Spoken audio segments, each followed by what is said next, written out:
Do you think the biometric solutions are going to be the de facto method of authentication going forward when it comes to digital and mobile payments? I think the short answer is yes. I think we see biometrics not only offering security, but also offering a great deal of convenience for users. And kind of when we work in, I suppose, the finance space, whether it's particularly legacy finance and in the security space, we like to think a lot about kind of, oh, it's got to be most secure as possible. It's got to be as strong as it possibly can be. Unfortunately, when we look at consumer behavior, or maybe fortunately, when we look at consumer behavior, consumers will adopt the solution that they trust, and trust and security are not the same thing. Trust is an emotional attachment. So consumers will use the product they trust, but they'll also use the product they find most convenient, most easy to use. And if you look at really the history of mobile, the services, the products that are successful on mobile, whether it's putting a camera on the phone kind of 20 years ago, whether it's mobile banking solutions, kind of whatever it is, these solutions that we're putting on mobile, they become popular because they're more convenient, easier to access than other solutions that consumers have. There's lots of studies by banks when they were rolling out mobile banking showing that customer interaction increased by 5 times, 10 times compared to legacy methods of interacting, such as internet banking. Put it on mobile, suddenly people interact every day, check their balance. I don't think Facebook would be nearly the size of company it is today if it wasn't for the mobile app and that ability just to put a picture straight up or to check your news feed while you're on the train. And if these mobile is about convenience, and when it comes to security, the same is true.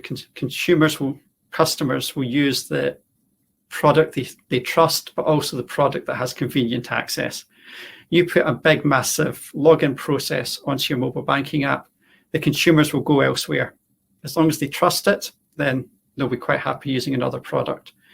So back to your question, a long-winded way to get there, I know, but biometrics, kind of scanning a fingerprint, holding the phone up to your face, it's very quick, it's very easy way of logging in. And also, it gives that feeling of trust to consumers. They feel it's a secure way of interacting. So yes, I think biometrics have a very big part to play in the future when it comes to authentication.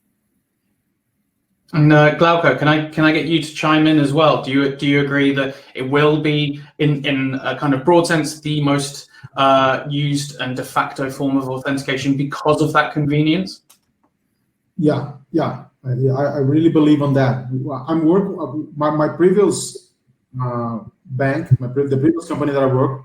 We use face recognition for the onboarding of the client, and we implement them for the transactions. And we have a big concern with the usability, the user experience of the app, but we got a big surprise on that. The customers are really happy with the level of security. They feel confident that the biometrics are giving them a big level, a high level of security in the transactions, and we can develop a user experience that was quite nice for them. We have the liveness issue that is a big one to be solved, because you must challenge the user to prove that he's alive.